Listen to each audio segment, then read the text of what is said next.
Vou pedir para vocês, assim que forem surgindo as dúvidas, que deixem as dúvidas, lembrando de usar o hashtag. Bom, como é que eu vou começar a aula hoje?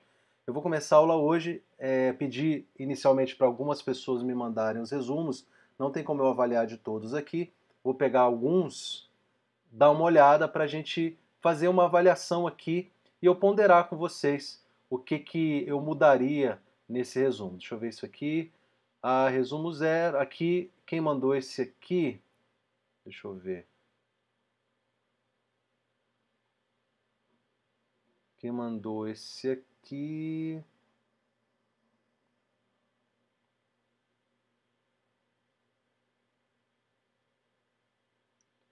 Uma galera mandou. Esse foi o Diogo, tá?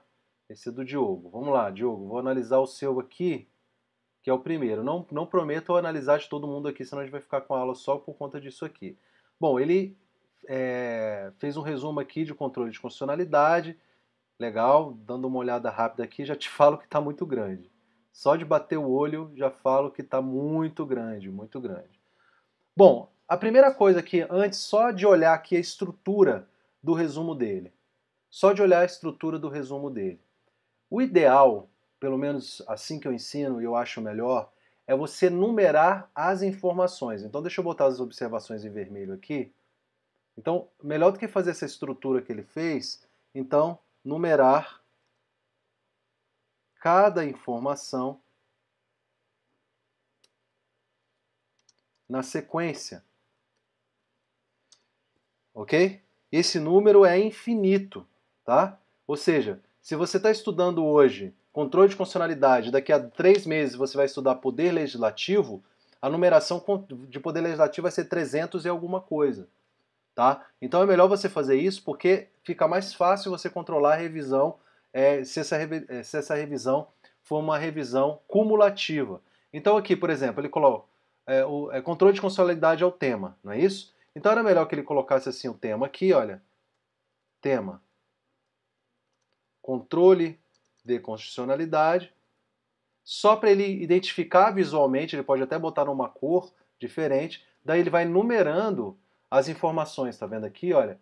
Então no lugar, controle de constitucionalidade, esse vai ser o conceito. Requisitos, aqui já é uma outra informação, ele tem que ir numerando, né? Então, por que isso é importante? Repetindo, é importante porque assim ele vai conseguir fazer uma revisão sabendo, por exemplo, se eu revisei um ponto 1, 2, 3 até o 50, eu sei onde está a minha revisão. Se você coloca isso de uma forma sequencial, então você está revisando o ponto 1, hoje eu revisei 30 pontos de direito constitucional. E essa numeração ela é infinita, ou seja, ela não se interrompe.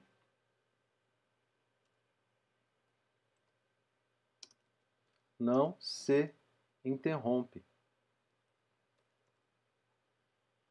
Então, por exemplo, se ele está aqui, né? Aí ele deixa eu só abrir aqui. Vamos supor que controle de constitucionalidade foi até o número 70, por exemplo. 70, aí blá blá blá, né?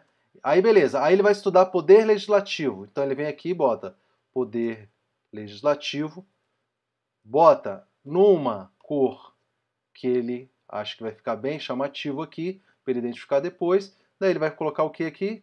71. Entenderam? Por quê? Porque eu sei que quando eu for revisar cumulativamente, eu vou ter que revisar do 1 ao 71. E se eu parar no 40, eu sei que eu tenho que ir para o 41. É muito mais inteligente fazer assim. A minha parte especial é assim. Vocês vão perceber. A parte especial do meu material é assim. Então, controle de constitucionalidade, verificação de contabilidade e tal. Beleza. Então, a primeira observação é numerar cada informação na sequência infinita e essa numeração não se interrompe. Eu acho melhor. Claro que é só uma sugestão, você faz da melhor forma aí. Beleza, vamos analisar informação por informação aqui e ver o que ele colocou no material dele. Provavelmente ele tirou a informação do material do próprio programa Meta, né? Então vamos analisar aqui. Bom, ele começa aqui, olha, controle de constitucionalidade, verificação de compatibilidade de adequação entre normas, as leis e os demais atos normativos e a Constituição, princípio da supremacia da Constituição. Olha só, presta atenção. Vamos classificar essa informação que ele deu aqui. Né? O que ele fez aqui? O que foi? Foi um conceito, uma classificação, uma diferenciação, aplicação prática, natureza jurídica? Aqui foi o então, só fazendo uma... Aqui tudo em vermelho, né? Aqui ele fez o quê? Um conceito. Lembra que eu falei para vocês que o conceito ele é importante, talvez para estruturar o início da informação que você vai estudar, mas ele só é importante quando ele é comparado com outros conceitos. O conceito em si, ele não é cobrado. E eu acho aqui que ele gastou muita palavra, gastou muito para falar o óbvio. Ou seja, controle de constitucionalidade. Assim, todo mundo sabe o que é controle de constitucionalidade. Pelo menos todo mundo que estuda direito sabe o que é controle de constitucionalidade. Você não precisa dar um conceito desse, verificação, de compatibilidade, de adequação. Não precisa. Não precisa. Eu tiraria esse conceito todo. Ou se você quiser deixar o conceito, você pode colocar assim um conceito mais telegráfico. Verificação. Verificação. Normas versus Constituição Federal. Eu estou dizendo a mesma coisa. Estou dizendo a mesma coisa. Só que eu fiz com um milésimo do que ele escreveu ali. Verificação, claro, tem que ser uma coisa que você sabe que depois você vai se lembrar. E controle de constitucionalidade, conceito de controle de constitucionalidade, né? Assim, não vai cair o conceito. O que é controle de constitucionalidade? Claro que se cair numa prova discursiva, beleza, todo mundo vai acertar. Mas não é uma informação meio óbvia. Então, gente, se é muito óbvio, mas você quer colocar, coloque o mínimo possível.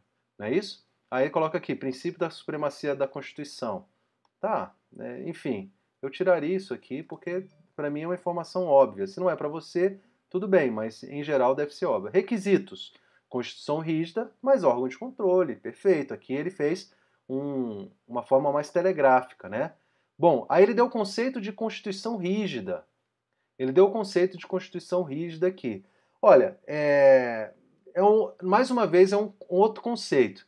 Né? Esse conceito de Constituição rígida ele só é significativo quando a gente compara com outros tipos de Constituição. Não é isso? E aí, mais uma vez, é um conceito óbvio que, inclusive, no material ele retoma, né, uma ideia anterior. Mas tudo bem, eu quero colocar o conceito de Constituição rígida. Né? Olha só o tanto de informação. Processo de alteração mais dificultoso, mais solene. Então ele colocou duas palavras sinônimos para quê? Que o processo legislativo de alteração das normas não constitucionais. A Constituição brasileira é rígida diante... Ele copiou e colou aqui. Eu tenho certeza que ele copiou a informação e colou aqui. Gente, resumo não é copiar e colar. Então, o que eu faria aqui? Tá, eu quero dar o conceito de Constituição rígida, apesar de ser um conceito bastante simplório, né, um conceito básico, mas tudo bem. O que eu quero colocar aqui? Né? Constituição rígida. Constituição, processo mais solene, de alteração. Acabou. Processo mais solene de alteração. Ok? Pronto, eu já lembrei que é Constituição rígida. A Constituição brasileira é rígida é uma outra informação. Então vamos criar uma outra numeração. A Constituição brasileira é rígida diante das regras procedimentais solenes. De novo, tira. Constituição brasileira, Constituição federal é igual a rígida.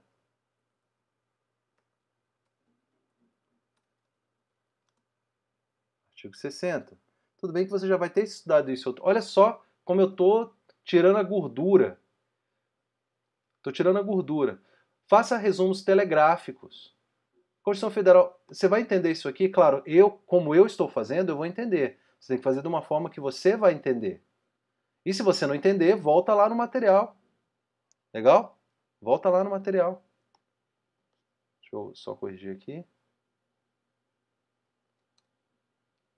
A Constituição é rígida. Então isso é outra informação.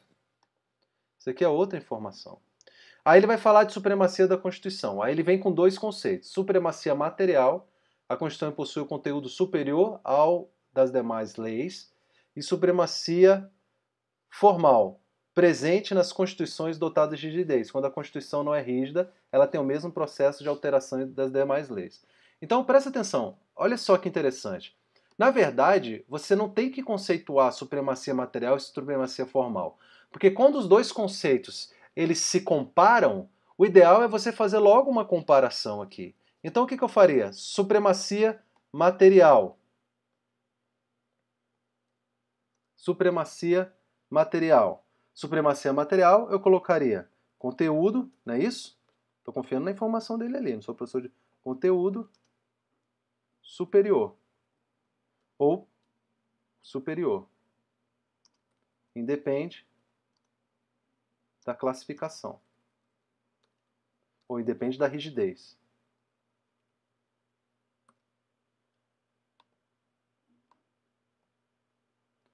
Supremacia formal. Quando a Constituição não é rígida, supremacia formal.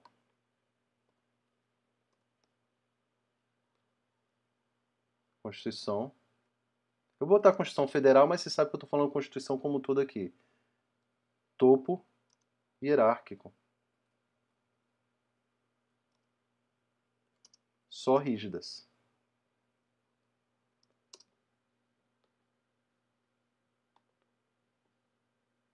Aí sim. Agora, beleza. Estou começando a dar uma limpada aqui, né? Lúcio, mas tem coisas aqui que no futuro eu não posso entender, mas eu vou entender porque é a forma que eu resumo. Você tem que resumir. Eu sei que, por exemplo, toda vez que eu faço resumo aqui, por exemplo, eu posso não me lembrar o que é CF, mas eu sempre trato a Constituição como CF.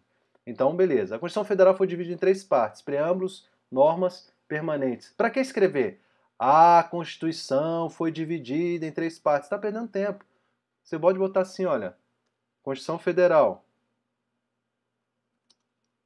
3 partes, igual, preâmbulo, normas permanentes e ADCT. Beleza. Todas essas partes servem para o parâmetro de controle de constitucionalidade? Então, beleza. Essa é uma informação preparatória, não é uma informação em si.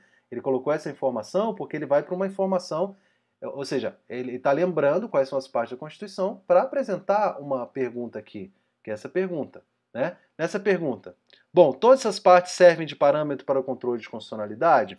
Todas essas partes servem? Bom, então ele já tem que dar uma resposta direta aqui. Todas essas partes servem de âmbito? Ele falou, preâmbulo não possui, né?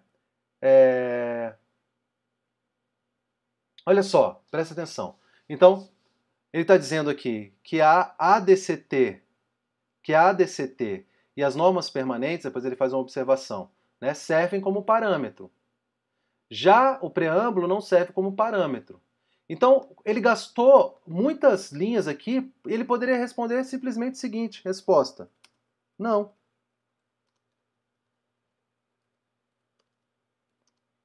Ou poderia colocar preâmbulo não. Ele não está dizendo a mesma coisa? Preâmbulo não. Lembra eu falei para você, gente, tem que ser telegrafado. Tira isso aqui. Tira isso aqui. Tira isso aqui.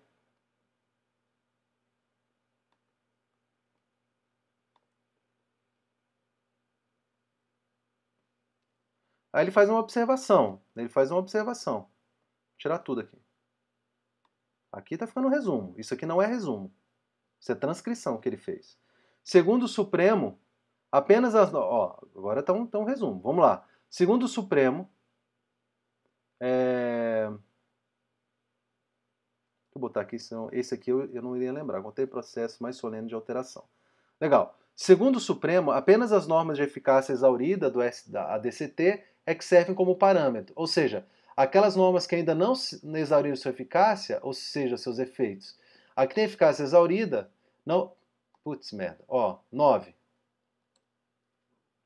Não está nem numerando, né?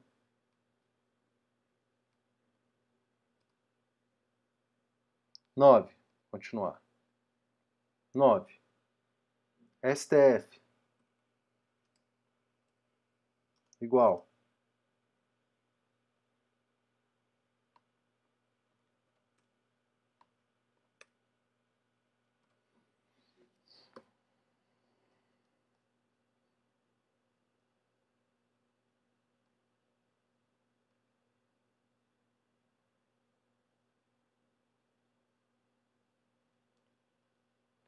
Legal? Então, apenas as normas de eficácia exaurida. Aí ele está limpando. Aqui está ficando legal. Aqui está ficando legal. Então vamos lá, vamos mais uma aqui. As normas transitórias, após regular cumprindo ser cumprimento da sua função, tem sua eficácia exaurida, ainda que isso não significa revogação. Norma de eficácia exaurida. Beleza, ele deu o conceito de norma de eficácia exaurida ali. Pode colocar isso de alguma forma e tal, ou deixar assim. Bom, eu não sei exatamente qual é a relevância disso aqui, né? Mas ele está só explicando o que é norma de eficácia exaurida, deve ser, né? Então ele poderia resumir isso aqui. Mas vamos para o próximo tópico aqui, 10. Princípios implícitos podem servir como parâmetro para controle de constitucionalidade. Ok. Princípios implícitos podem servir como parâmetro. Não precisava ser para controle, porque ele já disse, mas se quiser colocar, beleza, porque você está falando de controle, você sabe que parâmetro que é, mas beleza. Tratados e convenções internacionais exigem um requisito material, ser de direitos humanos, e um requisito formal, ser aprovado por 3/5 dos membros da Câmara e do Senado em 2 turnos. Tá, tudo isso aqui dava para telegrafar, mas eu acho que não está de todo ruim não, tá? Bloco de constitucionalidade, depois ele faz uma observação aqui, bloco de constitucionalidade. Controle de constitucionalidade em face de qualquer norma constitucional, pode ser em sentido amplo. Aqui já é outra informação então, ó. Por quê? Porque ele já está classificando, ó. Bloco de constitucionalidade pode ser em sentido amplo. Então, bloco de constitucionalidade, controle de constitucionalidade em face de toda e qualquer norma constitucional, ok. Pode ser em sentido amplo, abrange normas infraconstitucionais vocacionadas a envolver eficácia de preceitos de Constituição, ou sentido estrito, restringido à Constituição Federal. Os princípios implícitos e os tratados, ok. Eu só separaria aqui, talvez desse para dar uma limpada, dar uma telegrafada, mas beleza. Então eu peguei aqui a primeira parte do resumo dele. Seria legal se eu conseguisse comparar, né? Deixa eu fazer uma comparação aqui. Deixa eu baixar de novo aqui.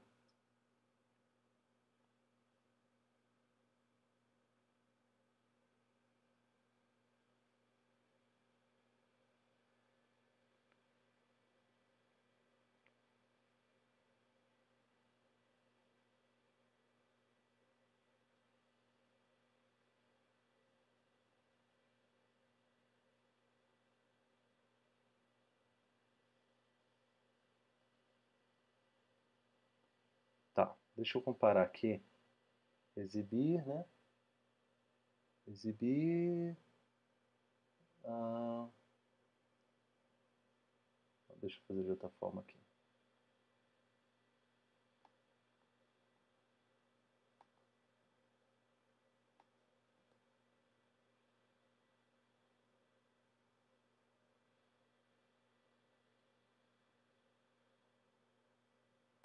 Deixa eu botar uma janela do lado da outra aqui. Deixa eu ver se vai dar certo o que eu quero aqui.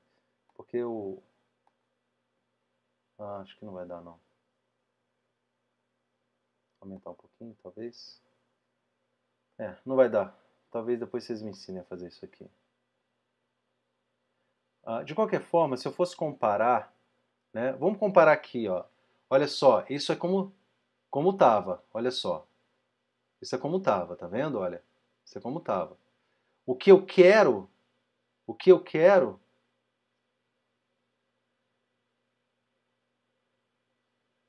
Cadê?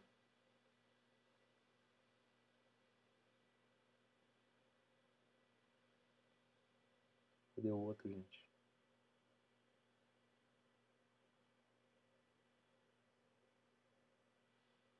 Uai.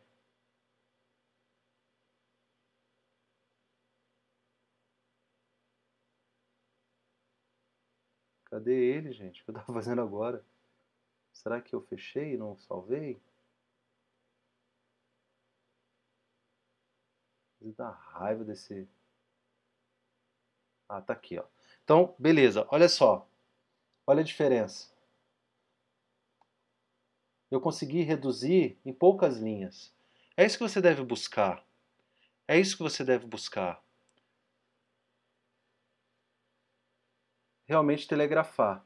Aí, presta atenção, isso é uma coisa, esse é um aspecto.